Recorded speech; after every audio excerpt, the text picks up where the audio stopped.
Frères et sœurs, bonjour et bienvenue à la célébration eucharistique. Bienvenue à ceux et celles qui se joignent à nous par le truchement de la télévision Ciel et Lumière. Nous sommes tous rassemblés au nom du Père et du Fils et du Saint-Esprit.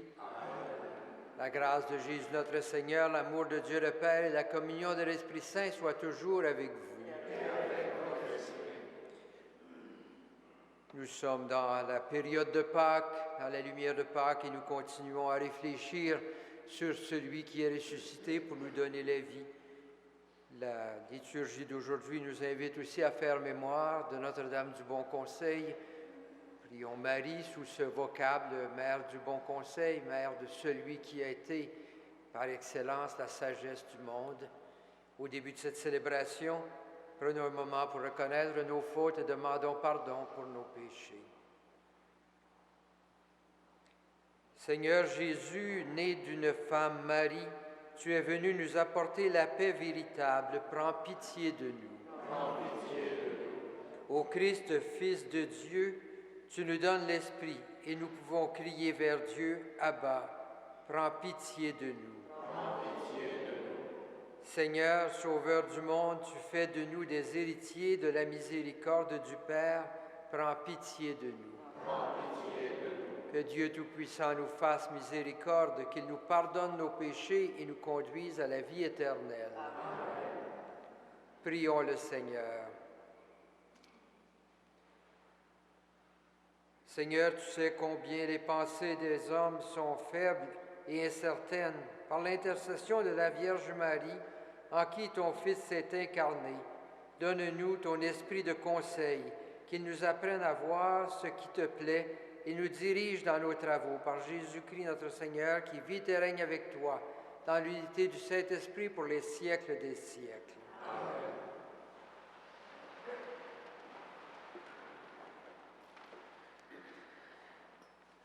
Lecture du livre des Actes des Apôtres. L'ange du Seigneur adressa la parole à Philippe. « Mets-toi en marche vers le midi, prends la route qui descend de Jérusalem à Gaza, elle est déserte. » Et Philippe se mit en marche.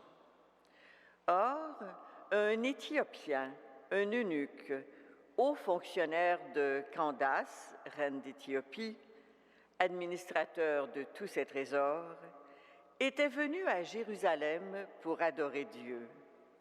Il en revenait, assis dans son char, et il lisait le prophète Isaïe.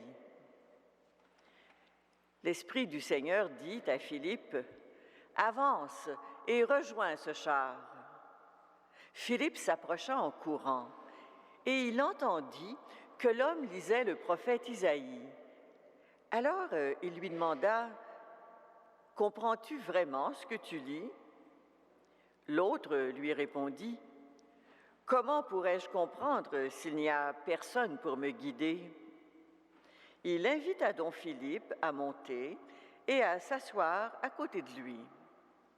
Le passage de l'Écriture qu'il lisait était celui-ci. « Comme une brebis, on l'a conduit à l'abattoir. Comme un agneau muet devant le tondeur, il n'ouvre pas la bouche. À cause de son humiliation, sa condamnation a été levée. Sa destinée, qui la racontera? Car sa vie a été retranchée de la terre. » L'eunuque dit à Philippe, « Dis-moi, je te prie, de qui le prophète parle-t-il? De lui-même ou bien d'un autre? » Alors Philippe prit la parole, et à partir de ce passage de l'Écriture, il lui annonça la bonne nouvelle de Jésus. Comme ils poursuivaient leur route, ils arrivèrent à un point d'eau, et l'eunuque dit, « Voici de l'eau. Qu'est-ce qui empêche que je reçoive le baptême? » Il fit arrêter le char, ils descendirent dans l'eau tous les deux, et Philippe baptisa l'eunuque. Quand ils furent remontés de l'eau, l'Esprit du Seigneur emporta Philippe L'eunuque ne le voyait plus, mais il poursuivait sa route, tout joyeux. Philippe se retrouva dans la ville d'Ashdod. Il annonçait la bonne nouvelle dans toutes les villes où il passait, jusqu'à son arrivée à Césarée. Parole du Seigneur.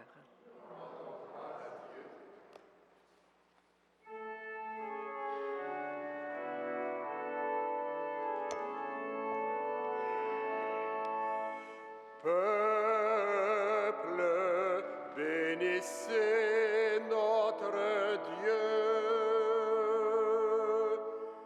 Peuple, bénissez notre Dieu.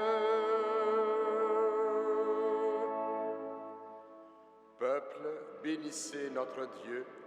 Faites retentir sa louange, car il rend la vie à notre âme. Il a gardé nos pieds de la chute. Venez, écoutez, vous tous qui craignez Dieu, je vous dirai ce qu'il a fait pour mon âme. Quand je poussai vers lui mon cri, ma bouche faisait déjà son éloge. Venez et voyez les hauts faits de Dieu. Béni soit Dieu qui n'a pas écarté ma prière, ni détourné de moi son amour. Peuple, bénissez notre Dieu.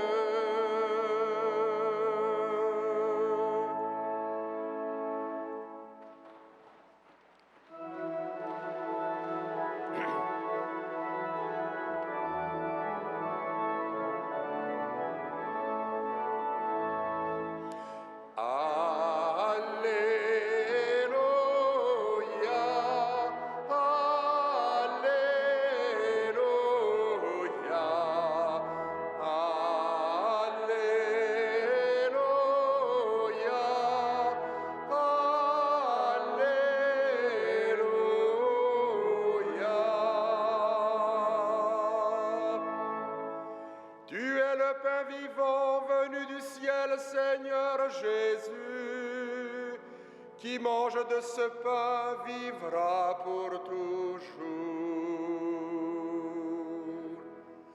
Alléluia,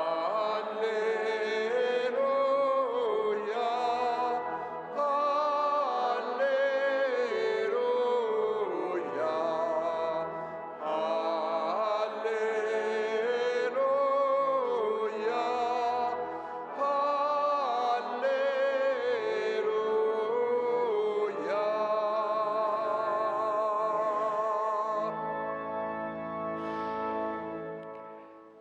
Le Seigneur soit avec vous. et avec votre esprit. Évangile de Jésus-Christ selon saint Jean.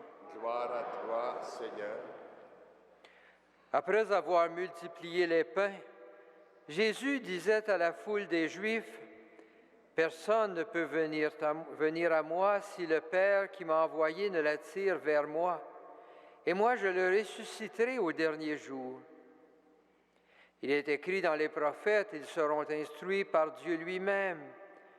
Toute personne qui écoute les enseignements du Père vient à moi. Certes, personne n'a jamais vu le Père, sinon celui qui vient de Dieu. Celui-là seul a vu le Père. Amen, amen, je vous le dis, celui qui croit en moi a la vie éternelle. Moi, je suis le pain de la vie. Au désert, vos pères ont mangé la manne et ils sont morts. Mais ce pain-là qui descend du ciel, celui qui en mange ne mourra pas. Je suis le pain vivant qui est descendu du ciel. Si quelqu'un mange de ce pain, il vivra éternellement. Le pain que je donnerai, c'est ma chair donnée pour que le monde ait la vie. Acclamons la parole de Dieu. Louange à toi, Seigneur Jésus.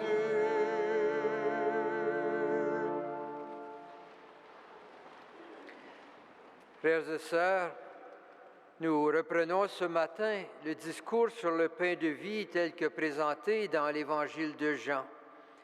À chaque fois qu'on reprend ce texte, la liturgie met cette petite phrase « Après avoir multiplié les pains, Jésus disait ». Et on reprend une partie de ce discours de Jésus sur le pain de vie. Dans cette réflexion, on retrouve un contraste constant entre Jésus comme pain de vie et la manne dans le désert. Encore aujourd'hui, on nous dit, au désert, vos pères ont mangé la manne et ils sont morts. Mais ce pain-là, celui qui en mangera ne mourra pas. L'expérience de cette nourriture mystérieuse qui avait permis au peuple de survivre dans le désert a marqué le peuple de Dieu.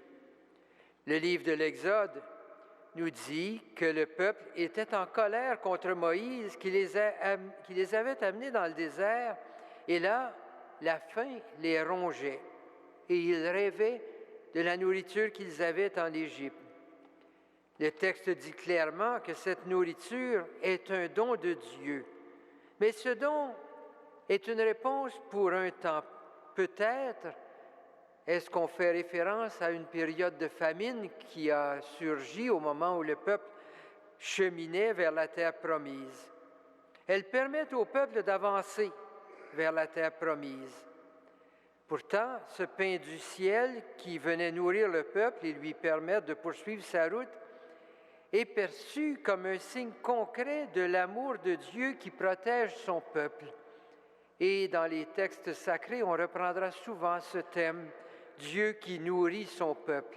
Et cette image d'un temps de famine où une nourriture imprévue est venue nourrir reviendra dans l'imaginaire du peuple. Dans le livre de l'Exode, le Seigneur dit du haut du ciel, je ferai pleuvoir le pain. Jésus reprend maintenant ce thème du pain qui descend du ciel, mais il lui donne une toute autre dimension. Descendre du ciel, c'est aussi descendre d'auprès de Dieu. Et Jésus est justement celui qui vient de Dieu. Donc cette image de l'Exode, du pain qui descend du ciel, prend une nouvelle dimension. Ce n'est pas quelque chose qui descend du ciel comme une pluie de rosée, mais c'est celui qui vient de Dieu.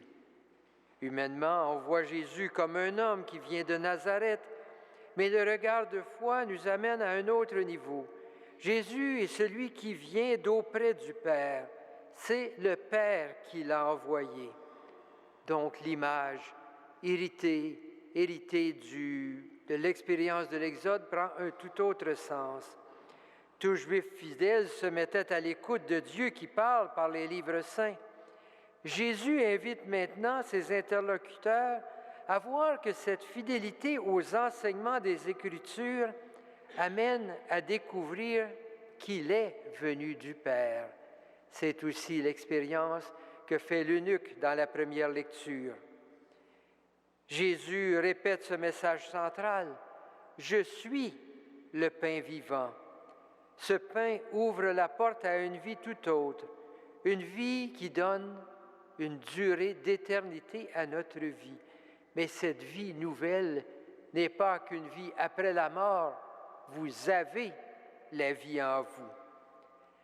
La dernière phrase de l'Évangile d'aujourd'hui ouvre sur une autre perspective qui sera développée dans la dernière partie de ce discours. Déjà, nous voyons poindre la perspective de l'Eucharistie. Le pain que je donnerai, c'est ma chair donnée pour que le monde ait la vie. Jésus indique ici qu'il doit accepter de donner sa vie pour que ce pain demeure pain de vie pour tous les temps. Accueillir dans la foi celui qui est pain de vie, c'est comprendre que la vie qu'il nous donne, il nous la donne pour que nous puissions apprendre nous-mêmes à donner notre vie pour les autres. Un pain qui nous est donné pour que nous soyons pain partagé. Tout comme le peuple d'Israël dans le désert, le peuple chrétien est un peuple en marche. Comme la manne dans le désert soutient le peuple, Jésus, pain de vie, accompagne ce peuple en marche et le guide vers la vie éternelle. L'Eucharistie partagée nous rappelle constamment que Dieu se fait présent à nous pour que nous soyons présents à ceux et celles qui nous entourent et qui ont besoin de nous.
Prions ensemble au moment d'offrir le sacrifice de toute l'Église.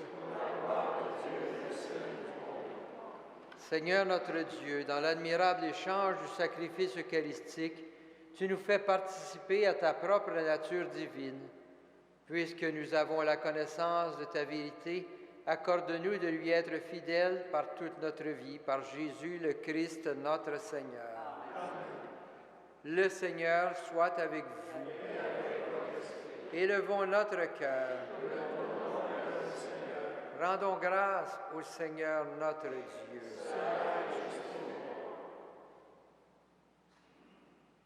Vraiment, il est juste et il est bon de te glorifier, Seigneur, en tout temps, mais plus encore en ces jours où le Christ, notre Pâque, a été immolé.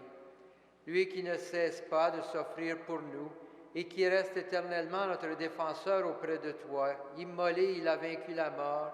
Mis à mort, il est toujours vivant. C'est pourquoi le peuple des baptisés, rayonnant de la joie pascale, exulte par toute la terre, tandis que les anges dans le ciel chantent sans fin l'hymne de ta gloire.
Toi qui es vraiment saint, toi qui es la source de toute sainteté, Seigneur, nous te prions.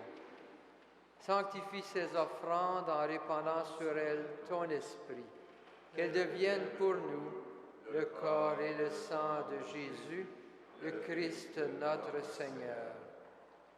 Au moment d'être livré et d'entrer librement dans sa passion, il prit le pain, il rendit grâce, il le rompit et le donna à ses disciples en disant, « Prenez et mangez-en tous, ceci est mon corps livré pour vous. »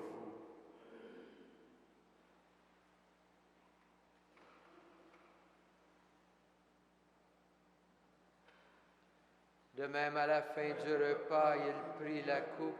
De nouveau, il rendit grâce et la donna à ses disciples en disant, « Prenez et buvez-en tous, car ceci est la coupe de mon sang, le sang de l'alliance nouvelle et éternelle, qui sera versé pour vous et pour la multitude en rémission des péchés.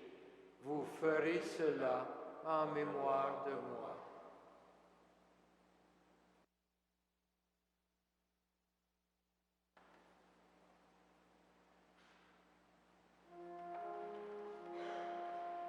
Il est grand le mystère de la foi. Nous proclamons ta mort, Seigneur Jésus. Nous célébrons ta résurrection. Nous attendons ta venue dans la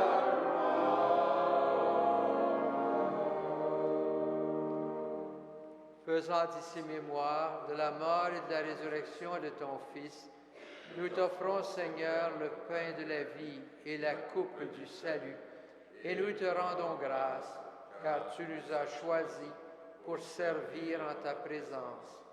Humblement, nous te demandons qu'en ayant part au corps et au sang du Christ, nous soyons rassemblés par l'Esprit Saint en un seul corps. Souviens-toi, Seigneur, de ton Église répandue à travers le monde. Fais-la grandir dans ta charité avec le pape Benoît, notre évêque Christian et toutes les personnes qui ont la charge de ton peuple. Souviens-toi aussi de nos sœurs et de nos frères qui se sont endormis dans l'espérance de la résurrection. Souviens-toi de toutes les personnes qui ont quitté cette vie. Reçois-les dans ta lumière auprès de toi. Sur nous tous, enfin, nous implorons ta bonté. Permets qu'avec la Vierge Marie, la bienheureuse Mère de Dieu, avec Saint Joseph, son époux, avec les apôtres, avec Saint Frère André, les saints de tous les temps qui ont vécu dans ton amitié, nous ayons parlé la vie éternelle et que nous chantions ta louange par Jésus-Christ, ton Fils bien-aimé. Par lui, avec lui et en lui, à toi, Dieu le Père Tout-Puissant, dans l'unité du Saint-Esprit, tout honneur et toute gloire pour les siècles des siècles. Amen. Unis dans un même esprit, rassemblés autour de la table du Seigneur, prions Dieu notre Père avec les paroles que Jésus nous a données. Notre Père qui es aux cieux, que ton nom soit sanctifié, que ton règne vienne, que ta volonté soit faite sur la terre comme au ciel. Donne-nous aujourd'hui notre pain de ce jour. Pardonne-nous nos offenses, comme nous pardonnons aussi à ceux qui nous ont offensés. Et ne nous soumets pas à la tentation, mais délivre-nous du mal. Délivre-nous de tout mal, Seigneur, et donne la paix à notre temps. Par ta miséricorde, libère-nous du péché. Rassure-nous devant les épreuves en cette vie où nous espérons le bonheur que tu promets et l'avènement de Jésus-Christ, notre Sauveur.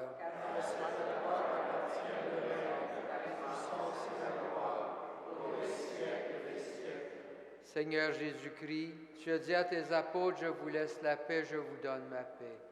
Ne regarde pas nos péchés, mais la foi de ton Église.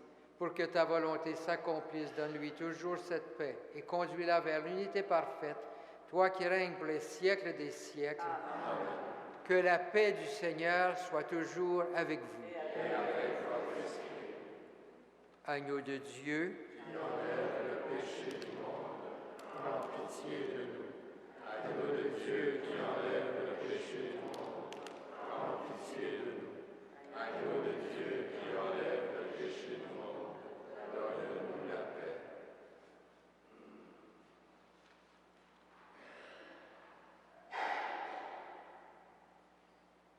Heureux les invités au repas du Seigneur. Voici l'agneau de Dieu qui enlève le péché du monde. Seigneur, je ne suis pas digne de te recevoir, mais dis seulement une parole et je serai guéri.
Prions le Seigneur.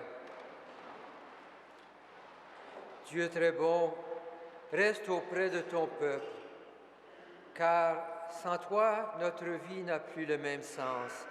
Fais passer à une vie nouvelle ceux et celles que tu as initiés au sacrement de ton royaume, par Jésus le Christ, notre Seigneur. Amen. Le Seigneur soit avec vous. Et avec votre esprit. Que le Seigneur, le Dieu Tout-Puissant, vous bénisse, le Père, le Fils et le Saint-Esprit. Amen. Frères et sœurs, que Saint Joseph et Saint Frère André vous accompagnent au long de ce jour. Allez dans la paix et dans la joie du Christ.